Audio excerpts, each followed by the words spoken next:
Direction కాదు, request ఇది. ఒకసారి రామకృష్ణ బాబు గారి ఉన్న ఇన్ఫర్మేషన్ తీసుకొని అది ఎంతవరకు వాస్తవం ఎంక్వైరీ చేసి హౌస్కి తప్పుడు రిపోర్ట్ ఇచ్చిన అధికారుల మీద వెంటనే చర్య తీసుకోండి. ఇది బయట స్టేజ్ మీద మాట్లాడినట్టు హౌస్కి తప్పది. హౌస్కి తప్పుడు రిపోర్ట్ ఇచ్చిన ఎంక్వైరీ చేసి అధికారుల మీద యాక్షన్ తీసుకుంటే మిగతా అధికారులు అందరూ కూడా సెట్ అవుతారు. ఇప్పుడు బుచ్చి చౌదరి గారు.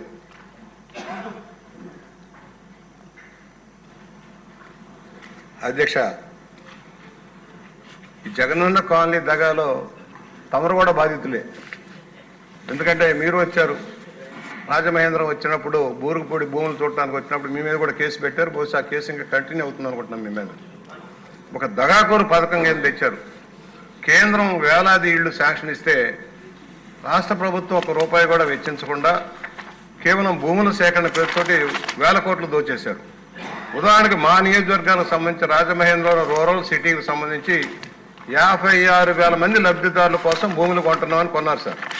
ఏదైతే బూరుగుపూడిలో 590 ఎకరాలు, ప్రతి వర్షాకాలం 6 నుంచి 8 అడుగులు నీళ్లు ఉంటుంది సార్. ఆ రోజు నేను కలెక్టర్ గారికి చెప్పాను, ఆనాటి ఆ ప్రభుత్వ కలెక్టర్ గారు చెప్పింది తప్పు, మీరు కొంటున్న తప్పు. 40 లక్షల రూపాయల చొప్పున 45 లక్షల చొప్పున మీరు కొన్నారు, ఇది తప్పు, కనీస ఆవాస యోగ్యం కాదని చెప్తే కూడా కాదు బ్రహ్మాండంగా ఉంటుంది, మేము రింగ్ రోడ్లు వేస్తున్నామని చెప్పి ఆనాటి ఎంపీ ఎమ్మెల్యేలు డాబిసార్లు కబుర్లు చెప్పారు.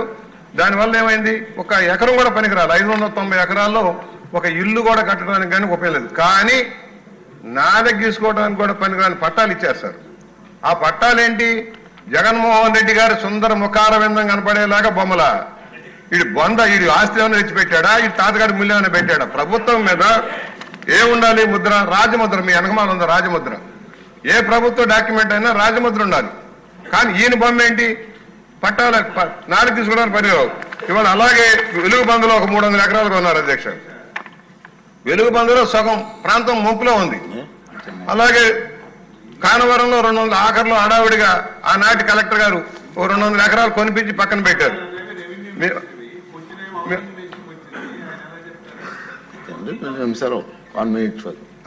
అధ్యక్ష, ఏదైతే జగనన్న కాలనీ లేఅవుట్లంతా దగా సార్. ఎవరైనా ప్రైవేటు యాజమాన్యాలు లేఅవుట్లు వేయాలంటే 80 అడుగులు 60 అడుగులు 40 అడుగులు మినిమం పెట్టారు.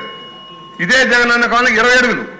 20 అడుగుల్లో కాలువ పోతే 4 అడుగులు, 2 అడుగులు 4 పోతే 16 అడుగుల్లో రోడ్ల.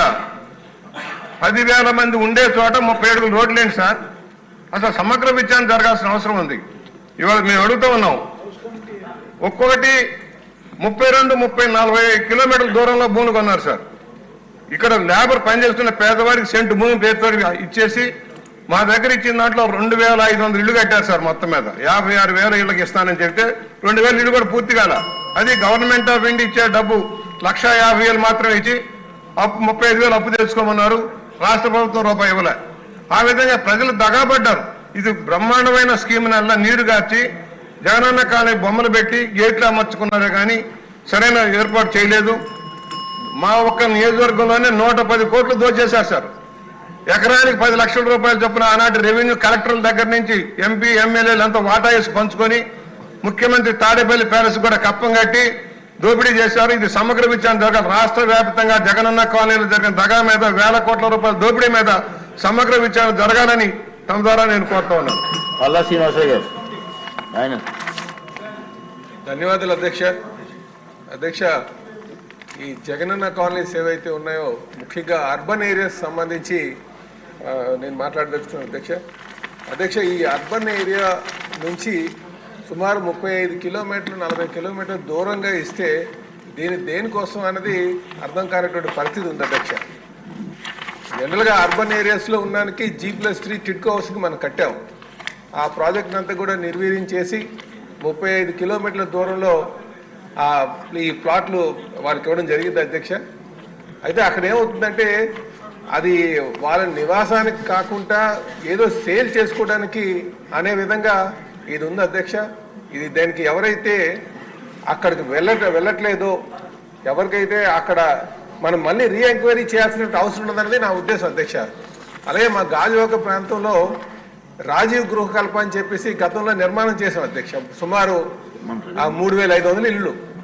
అది ఎప్పుడో 2009లో చేసినటువంటి ప్రాజెక్ట్కి ఈ రోజుకి కూడా 2,000 ఇళ్ళు ఖాళీగా ఉన్నాయి. అంటే మనం ఎవరికి అవసరం ఉంది ఎవరికి అవసరం లేదు అని గుర్తించకుండా లబ్ధిదారుల్ని ఏదో ఒక మనకి ఈ ఓట్ బ్యాంక్ పాలిటిక్స్ లాగా చేస్తే దానివల్ల మనకేం ఉపయోగం ఉండదు అధ్యక్ష. కనుక నేనేమంటానంటే దీని మీద ఎంక్వైరీ చేసి నిజమైన లబ్ధిదారులకి ఎవరికైతే ఉపయోగం ఉందో వాళ్ళకి ఇచ్చి, ఎవరైతే సేల్ చేద్దాం అనుకున్నారో వాళ్ళకి క్యాన్సిల్ చేసి మళ్ళీ అక్కడ వెళ్ళి ఉందాం అనుకున్న వాళ్ళకి ఇస్తే బాగుంటుంది అనేది నా ఉద్దేశం. నమస్కారం. నెక్స్ట్ తీర్మానం ఒకటి ఉంది ప్లీజ్. మీకు ఎప్పుడైనా వస్తుంది అవకాశం, పర్లేదు. నిన్న గంట మాట్లాడే